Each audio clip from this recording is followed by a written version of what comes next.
दोस्तों, आइए बात करते हैं आज के मुख्य समाचार में देश भर की तमाम बड़ी खबरों पर एक नजर डाल।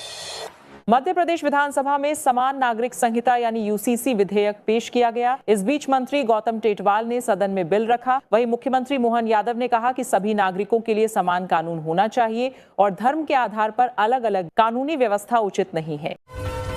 हिमाचल प्रदेश मंत्रिमंडल ने विभिन्न सरकारी विभागों में 7,500 पदों पर भर्ती को मंजूरी दी है। इसके साथ ही कर्मचारियों और स्वास्थ्य सेवाओं से जुड़े कई अहम फैसले भी लिए गए हैं। पुलिस कांस्टेबल भर्ती के लिए अधिकतम आयु सीमा में एकमुश्त छूट देने का भी निर्णय लिया गया है। संसद चलो मार्च के दौरान हुए हंगामे में सुरक्षा बलों को भी नुकसान पहुंचा है। दिल्ली पुलिस के अनुसार 50 से अधिक पुलिस और अर्धसैनिक बलों के जवान घायल हुए हैं। घायलों में करीब 10 वरिष्ठ पुलिस अधिकारी भी शामिल हैं। संसद मार्च के दौरान सुरक्षा व्यवस्था में कथित चूक को लेकर केंद्रीय गृह मंत्रालय ने दिल्ली पुलिस से विस्तृत रिपोर्ट मांगी है। सूत्रों के अनुसार भीड़ का सही आकलन नहीं हो पाया और सुरक्षा व ट्रैफिक प्रबंधन में भी कई कमियां सामने आई। मंत्रालय ने पूरे मामले में जवाब तलब किया है। प्रदर्शनकारी प्रतिनिधिमंडल ने केंद्रीय मंत्री जेपी नड्डा से मुलाकात कर 3 प्रमुख मांगे रखी। पहली, शिक्षा मंत्री धर्मेंद्र प्रधान के इस्तीफे की। दूसरी, पेपर लीक से प्रभावित छात्रों के परिवारों को मुआवजा देने की। और तीसरी, सोनम वांगचुक को दोबारा जंतर मंतर लाकर उनका अनशन समाप्त कराने की मांग की गई। सीजेपी के प्रदर्शन पर मोदी सरकार का पहला आधिकारिक बयान सामने आया। केंद्रीय मंत्री जेपी नड्डा ने कहा कि प्रदर्शनकारियों के प्रतिनिधिमंडल के साथ सकारात्मक और रचनात्मक बातचीत हुई है। करीब 5 घंटे चली बैठक में कई प्रस्तावों पर चर्चा हुई और प्रदर्शनकारियों से शांतिपूर्वक धरना समाप्त करने की अपील की गई। सामाजिक कार्यकर्ता सोनम वांगचुक ने अपनी अनिश्चितकालीन भूख हड़ताल जारी रखने का ऐलान किया है। उन्होंने कहा कि जब तक युवा प्रतिनिधियों को सांसदों से मिलने की अनुमति नहीं मिलती या उन्हें अस्पताल में सांसदों से मिलने नहीं दिया जाता, तब से तक उनका अनशन जारी रहेगा। दिल्ली के जंतर मंतर पर प्रदर्शन के बीच प्रशासन ने धरना स्थल खाली करा दिया। पुलिस और प्रशासन की मौजूदगी में प्रदर्शनकारियों को हटाया गया। पूरे इलाके में भारी पुलिस बल तैनात रहा और सुरक्षा व्यवस्था कड़ी कर दी गई और किसी भी अप्रिय स्थिति से निपटने के लिए अतिरिक्त जवानों को भी मौके पर लगाया गया।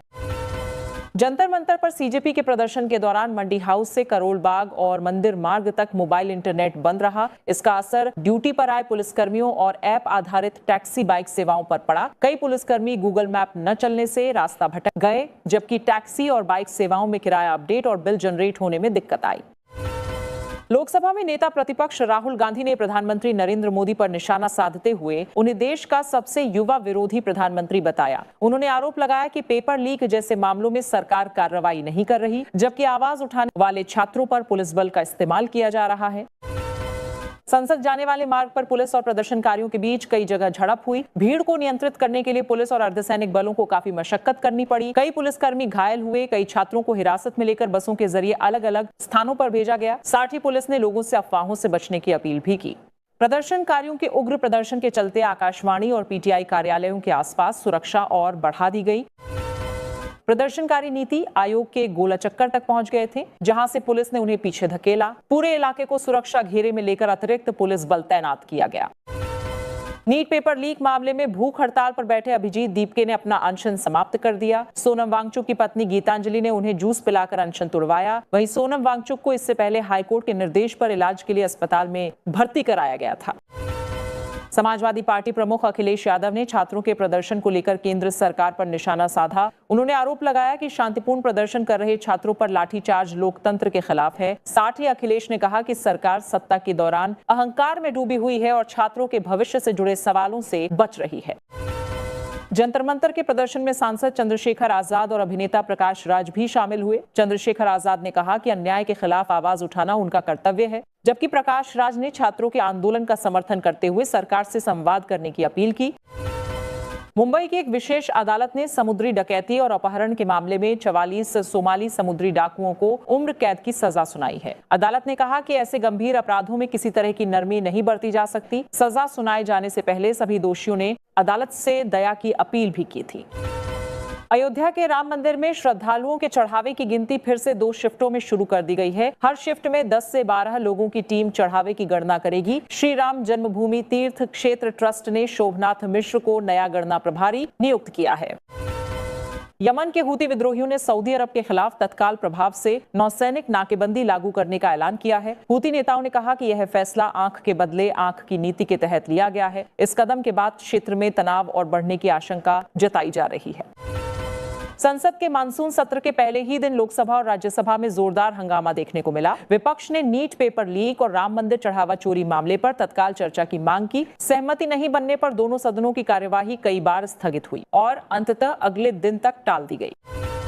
केंद्र सरकार ने राज्यसभा में स्पष्ट किया कि पेट्रोल में 20% इथेनॉल मिश्रण से खाद्य सुरक्षा या जल संसाधनों पर कोई नकारात्मक असर नहीं पड़ रहा है। सरकार ने कहा कि यह योजना वेस्ट टू वेल्थ यानी अपशिष्ट से संपदा बनाने के सिद्धांत पर आधारित है और फिलहाल इथेनॉल मिश्रण को 20% से आगे बढ़ाने का कोई फैसला नहीं हुआ है। बीजेपी सांसद कंगना रनौत ने छात्रों के आंदोलन को गलत ठहराया। उन्होंने कहा कि जनता ने सरकार को चुनकर जिम्मेदारी दी है और किसी के दबाव में मंत्री इस्तीफा नहीं देंगे। साथ ही उन्होंने विपक्ष पर छात्रों के मुद्दे का राजनीतिक इस्तेमाल करने का आरोप भी लगाया।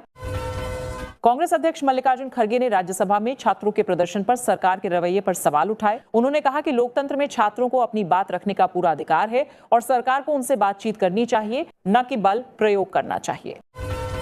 मानसून सत्र की शुरुआत से पहले प्रधानमंत्री मोदी ने मीडिया को संबोधित किया और उन्होंने कहा कि जैसे देश के लिए मानसून जरूरी है, वैसे ही संसद का सुचारू रूप से चलना भी लोकतंत्र के लिए आवश्यक है। साथ प्रधानमंत्री युवाओं की उपलब्धियों की सराहना करते हुए कहा कि भारत आज रिफॉर्म एक्सप्रेस पर सवार है और अर्थव्यवस्था तेजी से आगे बढ़ रही है।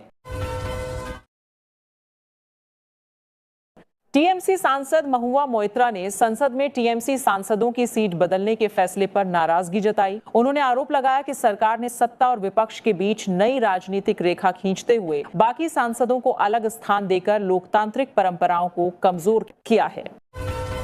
सिक्किम के नामची जिले में भूस्खलन के कारण निर्माणाधीन सड़क सुरंग का प्रवेश द्वार मलबे से बंद हो गया। हादसे के समय सुरंग के भीतर काम कर रहे कम से कम 12 श्रमिक फंस गए। वहीं सुरंग में गैस रिसाव की आशंका के चलते बचाव अभियान बेहद सावधानी से चलाया जा रहा है।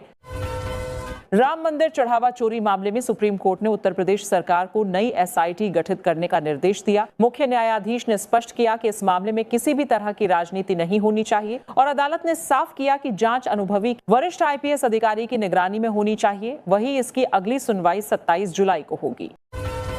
देहरादून में लगातार बारिश के कारण हालात बिगड़ गए हैं। नदियों का जलस्तर तेजी से बढ़ रहा है और निचले इलाकों में खतरा मंडरा रहा है। प्रशासन ने लोगों को नदी किनारे जाने से मना किया है, जबकि कई सड़कों पर जलभराव से यातायात भी प्रभावित हुआ है। यूक्रेन के ओडेसा बंदरगाह के पास एक मालवाहक जहाज पर मिसाइल हमला हुआ, जिसमें 4 भारतीय नागरिकों की मौत हो गई, जबकि एक अन्य भारतीय गंभीर रूप से घायल हो गया। घटना के बाद भारतीय दूतावास स्थानीय प्रशासन के संपर्क में है और प्रभावित परिवारों को हर संभव सहायता देने की कोशिश की जा रही है। जम्मू कश्मीर के रियासी में लगातार तेज बारिश के चलते चिराम नदी उफान पर पहुंच गई है। नदी का जलस्तर तेजी से बढ़ने के बाद प्रशासन ने निचले इलाकों में रहने वाले लोगों को सतर्क रहने की सलाह दी है। जोखिम वाले क्षेत्रों से दूर रहने और प्रशासन के निर्देशों का पालन करने की अपील की गई है। मेरठ के चर्चित ललिता गौतम हत्याकांड में पीड़ित परिवार ने मुख्यमंत्री योगी आदित्यनाथ से मुलाकात की।